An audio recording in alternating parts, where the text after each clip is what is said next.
हरे कृष्णा। आप सभी भक्तों को मैं उर्मिला ललिता देवी दासी की तरफ से कोटि कोटि प्रणाम।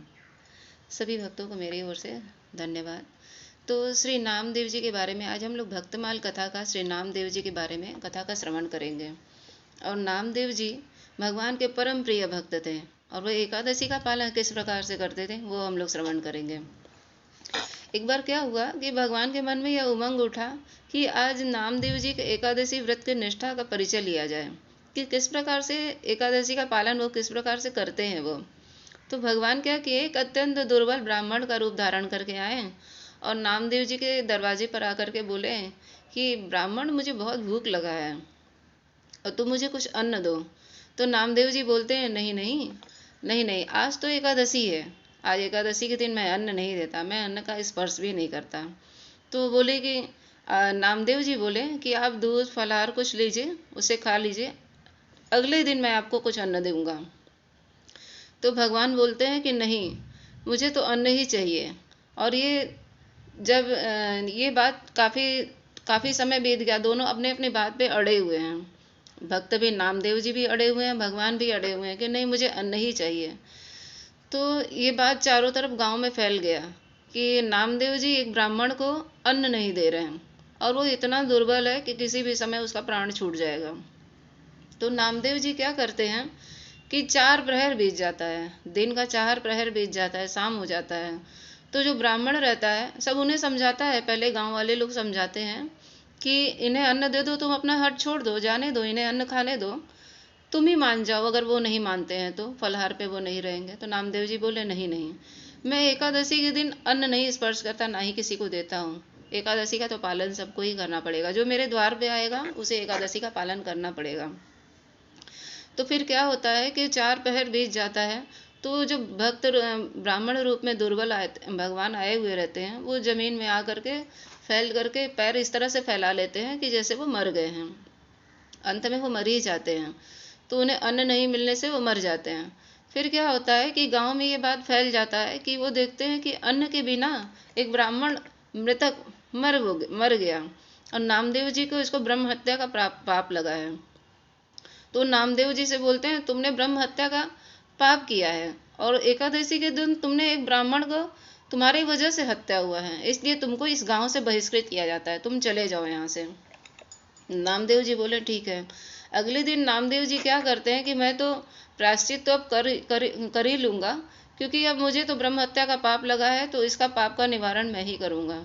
तो वो एक चिता बनाते हैं, उस चिता पे वो ब्राह्मण को अपने गोद में ले लेते हैं, जो भगवान के रूप में आए हुए रहते हैं उनको गोद में ले करके और उस चिता में वो भी बैठ जाते हैं। तो वैसे ही भगवान प्रकट हो जाते हैं, उनके गोद से ही भगवान प्रकट हो जाते हैं और प्रकट होकर के बोलते हैं कि हे नामदेव जी, मैं तो आपके एकादशी का निष्ठा देख रहा था। अब मैं बहुत प्रसन्न हूँ कि आपने अपने निष्ठा के लिए एक ब्राह्मण का भले ही हत्या हो, मतलब उनका प्राण छूट गया, लेकिन आपने अपना निष्ठा नहीं छोड़ा। और एकादशी का पालन, मतलब आपके द्वार पे कोई भी आए तो आप एकादशी का पालन सबको ही करवाएंगे, इसलिए मैं बहुत प्रसन्न हूँ।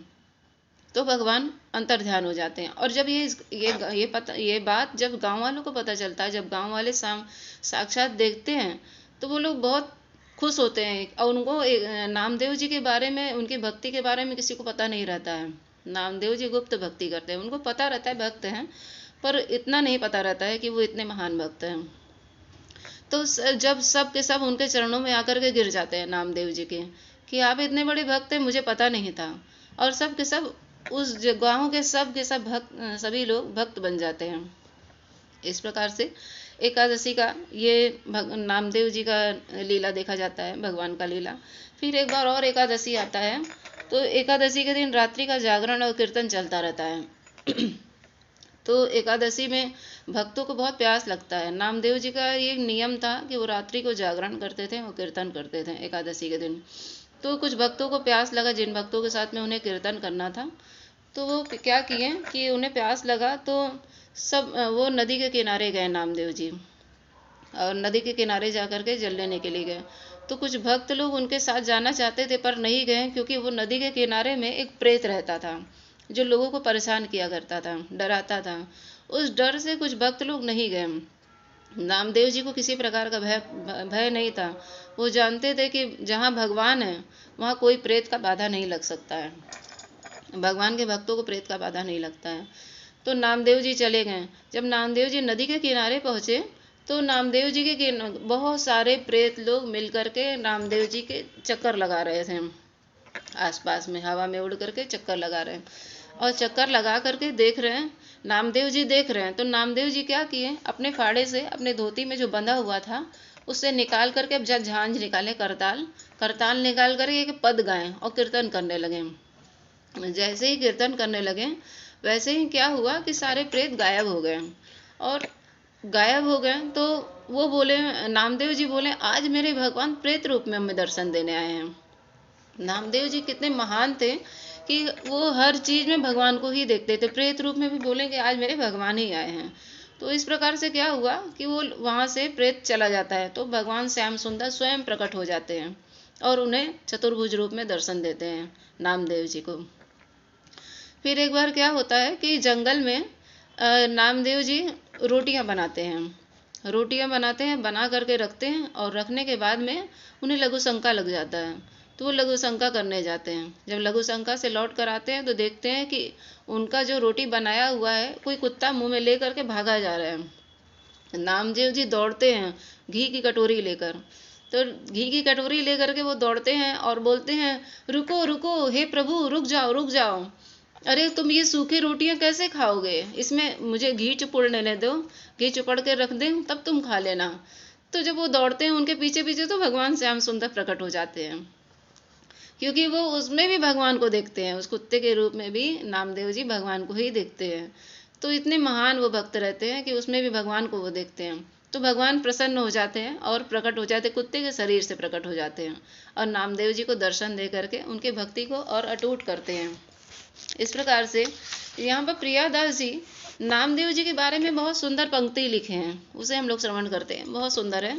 तो प्रियादास जी क्या करते हैं, कियो रूप ब्राह्मण को दुबर निपट अंग, भयो ही रंग व्रत परिचय को लीजिए। भई एकादशी अन्न मांगत बहुत भूखो, आज तो न देहूं भोर चाहो तियो दीजिए।